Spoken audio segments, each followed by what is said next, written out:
bienvenidos a un nuevo vídeo de mi canal de psicobiología virtual. Hoy vamos a estar realizando apuntes sobre el tema de los receptores.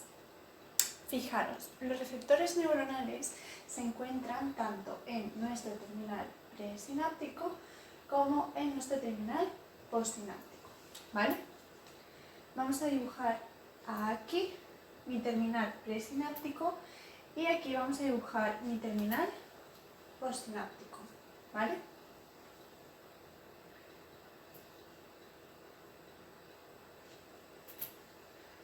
Entonces, como ya sabéis, el proceso de sinapsis es básicamente la transformación de una señal eléctrica a una señal química. ¿Química por qué? Pues porque vamos a tener una serie de sustancias que se van a quedar en el medio que van a realizar esta transmisión de la información, ¿vale? Y estas sustancias se denominan neurotransmisores, ¿vale? Vamos a poner, por ejemplo, por caso que estemos hablando sobre la serotonina.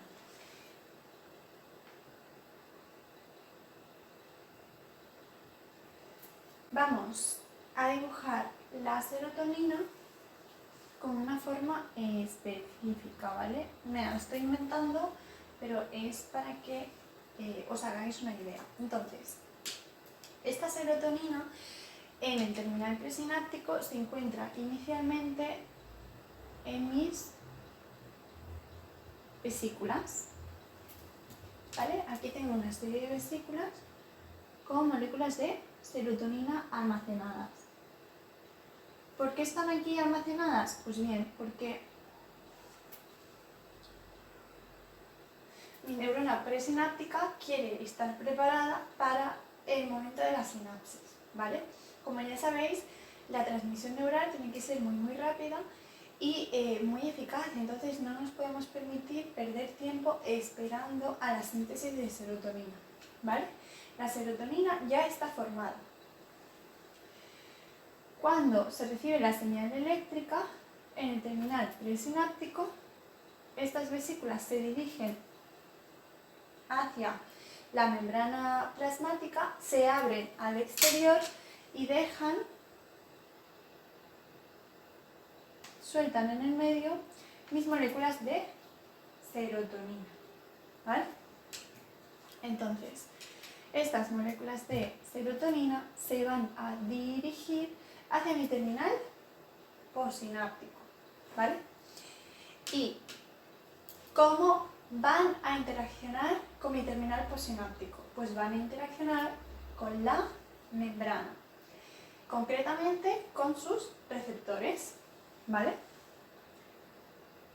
Vamos a dibujarlo aquí, unos receptores en la membrana postsináptica. Estos receptores son específicos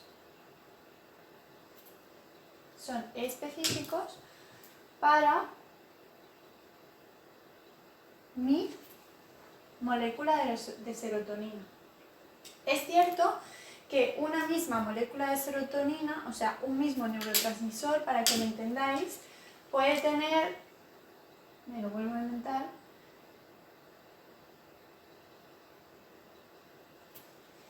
diferentes tipos de receptores que según el neurotransmisor pues tendrán diferentes funciones. Pero lo que tenéis que entender es que un receptor, un neurotransmisor, X receptores, ¿vale? Un neurotransmisor, X receptores, pero un receptor solamente puede ir con un neurotransmisor, ¿vale? Acordaos también que dentro de la regulación del proceso sináptico tenemos una serie de enzimas que se encuentran en el medio que lo que van a hacer es limpiar estos neurotransmisores que se quedan en mi espacio sináptico. ¿Por qué? Porque no me interesa que se queden aquí, ¿vale? estas enzimas también son específicas para el neurotransmisor y volvemos a tener exactamente la misma ecuación que aquí, ¿vale? Un neurotransmisor X enzimas, ¿vale? Sin embargo, una enzima puede degradar más de un neurotransmisor, ¿vale? X neurotransmisores. Como es el caso de la MAO. La MAO es la enzima que degrada la serotonina. Se llama MAO porque su nombre es monoaminooxidasa. Y la monoaminooxidasa no solamente degrada la serotonina, sino que también degrada la dopamina y la adrenalina y la noradrenalina. ¿Vale? Entonces, también os tenéis que acordar de que los receptores no solamente se encuentran a nivel postsináptico, sino que se encuentran también a nivel presináptico. Normalmente no son los mismos, ¿vale? Quizá aquí debería dibujarlo de otro color para que se vea. Normalmente no son los mismos receptores los que se encuentran en mi terminal presináptico o en mi terminal postsináptico. ¿Por qué? Pues porque la función que van a tener en mi terminal presináptico va a ser inhibitoria. ¿Por qué? Pues porque me interesa tener una señal de inhibición, es decir, la serotonina que yo tengo aquí en el medio está en el medio porque sobra y no nos podemos permitir tener material sobrante. El material sobrante es igual a energía que se pierde, energía que yo estoy gastando. Por lo tanto, como somos organismos muy ahorradores, lo que vamos a hacer básicamente es, aparte de tirar la serotonina para aquí, aparte de degradarla con una enzima, lo que vamos a hacer es que vuelva, ¿vale?, a mi terminal presináptico e inhiba la formación de la propia serotonina. A esto se le denomina ciclo de retroalimentación negativo. Y la mayoría de procesos en nuestro organismo funcionan así, ¿vale? Por un ciclo de retroalimentación negativo. Si hay algo que es importante con lo que os queréis de este vídeo es esto, ¿vale? La mayoría de procesos en nuestro organismo se regulan por un ciclo de retroalimentación negativo. Cuando yo comienzo a tener un exceso de una sustancia, la que sea, básicamente vuelvo a su lugar de origen. Normalmente la misma sustancia vuelve, ¿vale? Y si no, pues a través de segundos mensajeros, pero doy un feedback a mi lugar de origen y le digo, oye, para de sintetizar, que es que no es necesario, ¿vale? ¿Esto por qué es importante? Pues porque existen dos y solamente dos ejemplos de retroalimentación positiva que tenemos en el organismo y que os tenéis que saber. Y estos dos son endocrinos, ¿vale? Uno de ellos se da durante el parto. Uno de ellos se da durante el parto. Cuando las contracciones comienzan, una vez comienzan, lo único que pueden hacer es continuar. ¿Hasta cuándo? Hasta que realmente el niño sale por el canal del parto. Eso es un ciclo de retroalimentación positivo, ¿vale? Y el otro se da en el ciclo menstrual de la mujer. Ambos los estudiaremos en endocrino, ¿vale?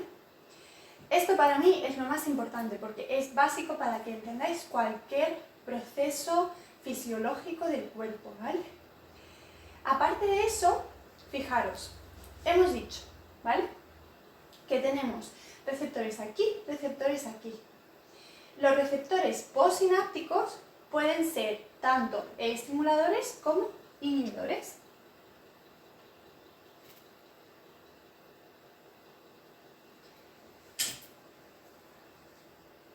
algunas veces serán estimuladores y otras serán inhibidores, y eso depende básicamente de la función que tenga el neurotransmisor, ¿vale? Básicamente cuando estudiéis los neurotransmisores, veréis que tenéis algunos que literalmente su función es inhibitoria, ¿vale? Y otros que normalmente su función es estimulante. Aún así, pues como tenemos muchos tipos de receptores, siempre habrán excepciones, ¿vale? Pero vosotros comenzad aprendiéndoos la regla básica y a partir de ahí ir ampliando el conocimiento, ¿vale? Entonces, ¿qué es lo que ocurre con estos receptores? Hasta ahora lo único que hemos explicado es que existe el modelo de llave-cerradura. Ya hemos dicho que es un neurotransmisor, un receptor. Este receptor es específico, ¿vale?, para mi neurotransmisor. Modelo de llave-cerradura.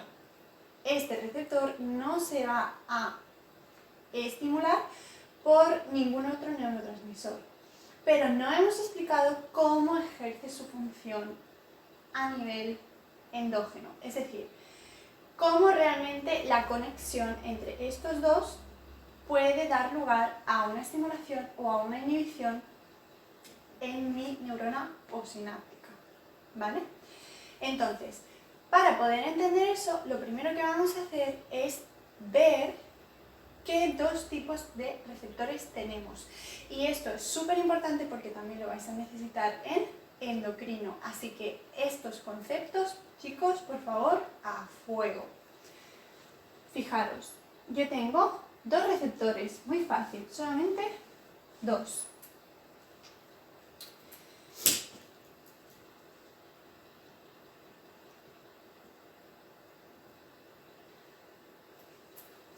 Uno que es ionotropo y otro que es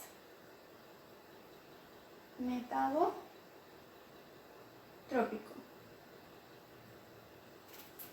¿Qué significa que un receptor es ionotropo? Pues que en el momento en el que se da esta conexión de aquí, el receptor directamente, él solo, se va a abrir y de forma específica va a dejar pasar algunos iones. Se llama ionotropo porque deja pasar iones. Y como ya sabéis, el paso de sodio al interior celular es un estímulo excitatorio, ¿vale? Acordaros que básicamente esto nos despolariza nuestra membrana, ¿vale? El paso de cloro hacia mi interior celular es un estímulo inhibitorio, así como la salida de potasio. Por lo tanto, importante, cuando entra cloro, cuando sale potasio, tenemos señales inhibitorias, ¿vale? Y cuando entra sodio, tenemos una señal excitatoria. Eso es un receptor ionotropo. El propio receptor, en contacto con mi neurotransmisor, se abre y va a dar lugar a la entrada de iones sodio, a la entrada de iones cloro o a la salida de potasio. Estos movimientos aquí es muy importante que os los aprendáis y que los relacionéis, ¿vale? Porque no son única y exclusivamente importantes para la neurología, sino, como os he comentado anteriormente, estos conceptos son básicos para entender toda la fisiología y los vais a necesitar en el segundo semestre. Tenéis que tener muy claro que un aumento del sodio intracelular está relacionado con una estimulación, así como una pérdida de potasio con una inhibición. Y luego, ¿qué es lo que hace un receptor metabotrópico? Un receptor metabotrópico lo que hace es activar reacciones metabólicas, ¿vale? Entonces, esta es mi membrana plasmática, ¿vale? aquí está mi receptor que entra en contacto con mi neurotransmisor. Esto es el exterior celular, esto es el interior celular, ¿vale? Bien. Este receptor aquí no se va a abrir y no va a permitir el paso de iones, sino que lo que va a hacer, repito, es activar unas señales metabólicas. Metabólicas a nivel intracelular. Y las señales metabólicas a nivel intracelular son muy complejas, pero hay algunos puntos clave que tenéis que conocer. Primer punto clave son las proteínas G. Las proteínas G suelen estar acopladas a nuestros receptores, sean el que sean, ¿vale? Y por lo tanto se suelen encontrar muy cerca de nuestra membrana, ¿vale? Esta proteína G, cuando este receptor se activa, lo que va a hacer es gastar ATP, que como ya sabéis, el ATP es nuestra moneda energética celular. Gasta ATP y activa lo que se denomina una cascada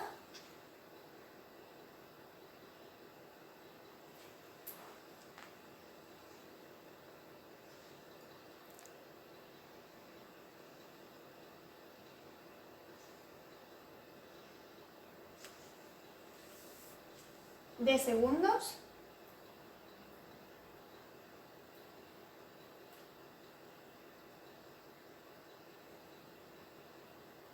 mensajeros.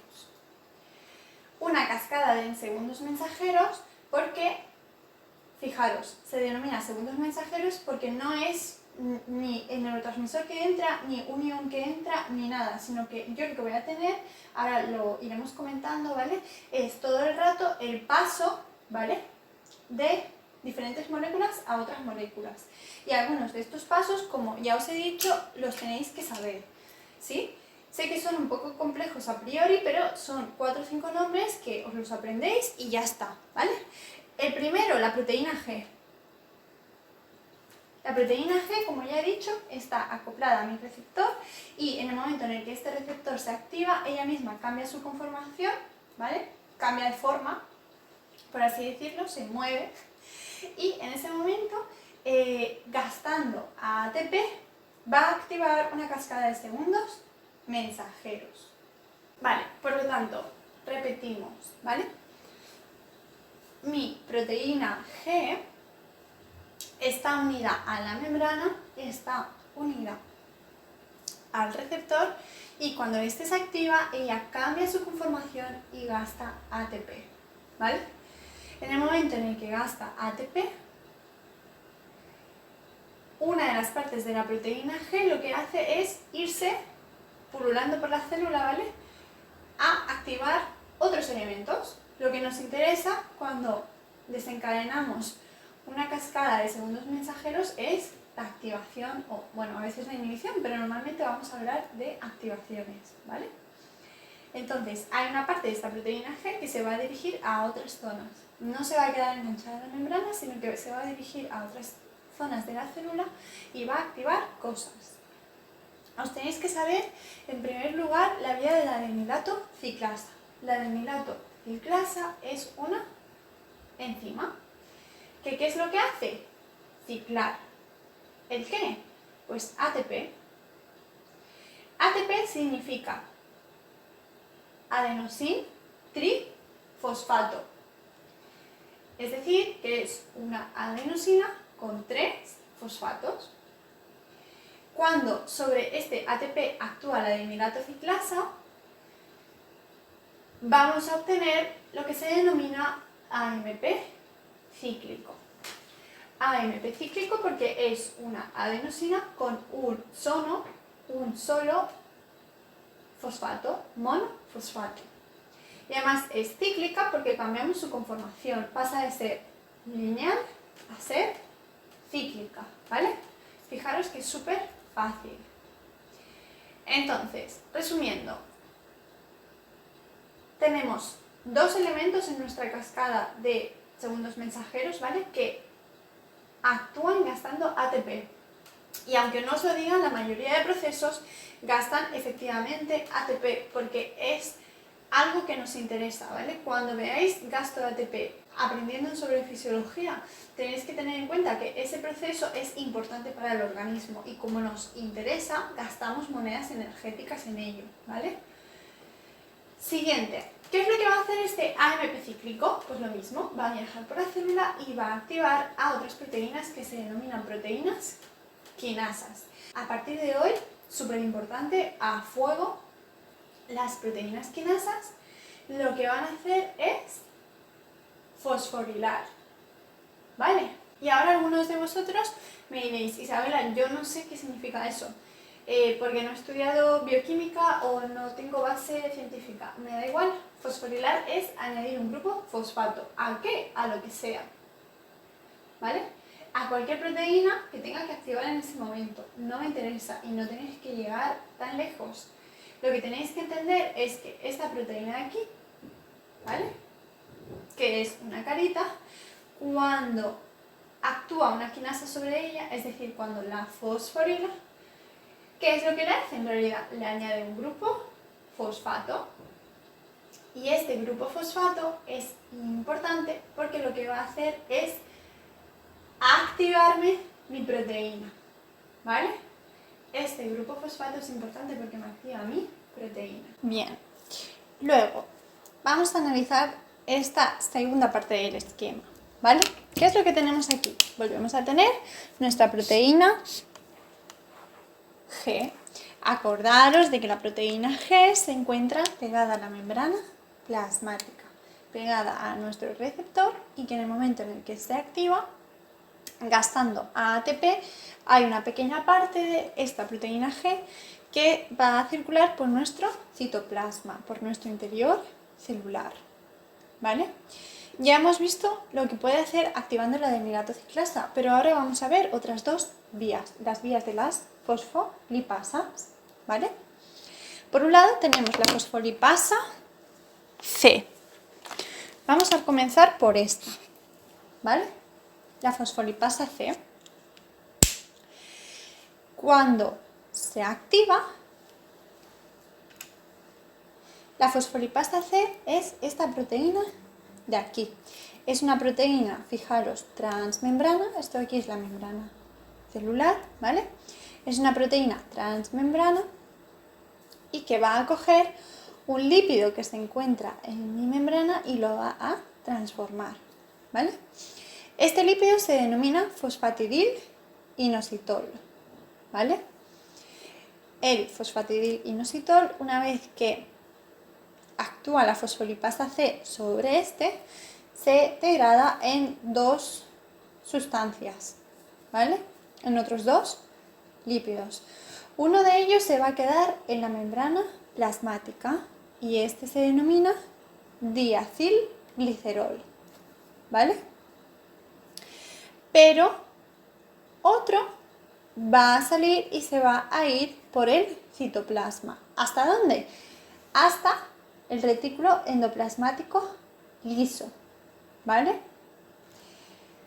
Entonces, ¿qué es lo que ocurre en el retículo endoplasmático liso? Pues que tenemos un almacén de calcio. El calcio es un ion que normalmente se encuentra en poca concentración dentro de la célula, ¿vale? ¿Y eso por qué es?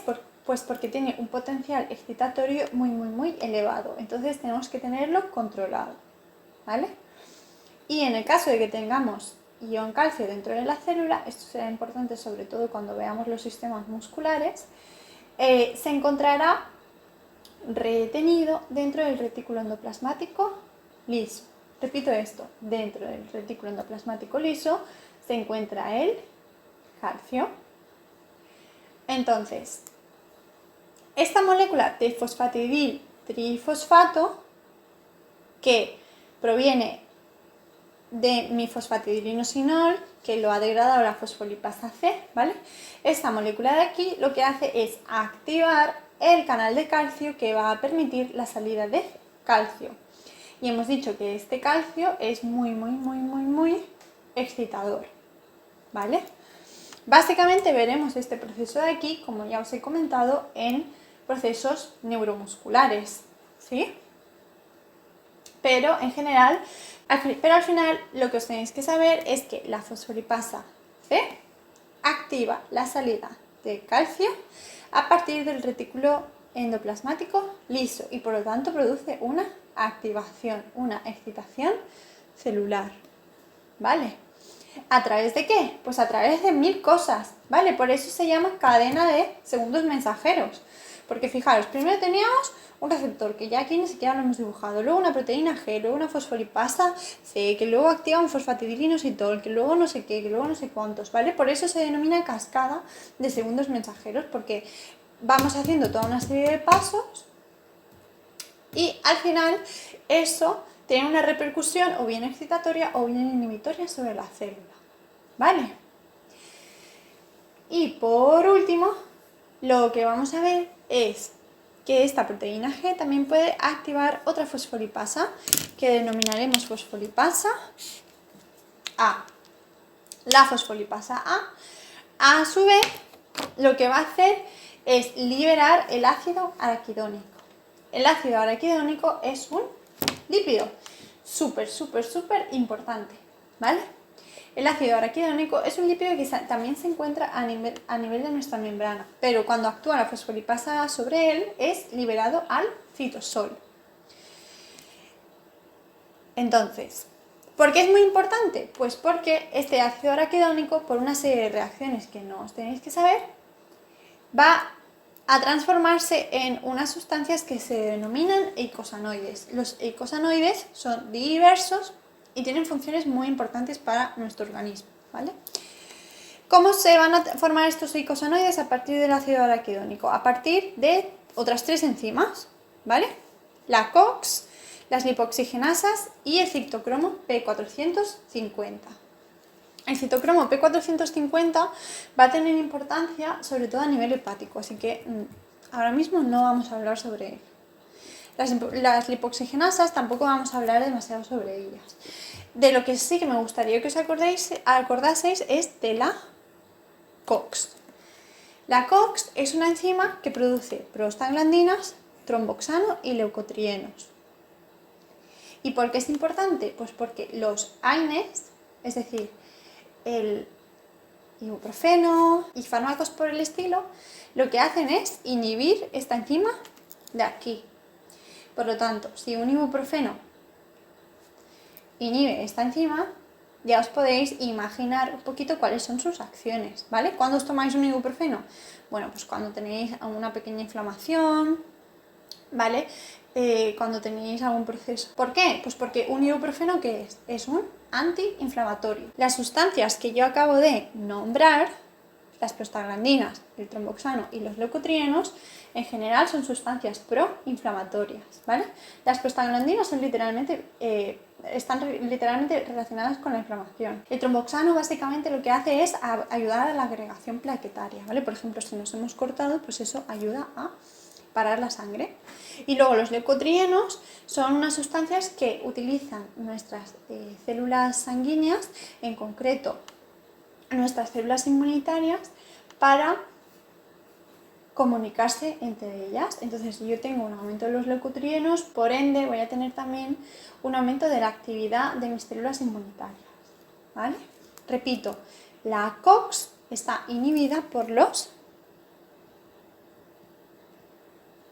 AINES, ¿vale? Y es una de las enzimas que lo que va a hacer es modificar este ácido araquidónico para darme los eicosanoides, ¿vale? Así que chicos, eso ha sido todo por hoy. Espero que os haya gustado mucho este vídeo y si queréis ver más vídeos como este, de verdad apuntaros a mi canal de Patreon porque seguro que os va a encantar.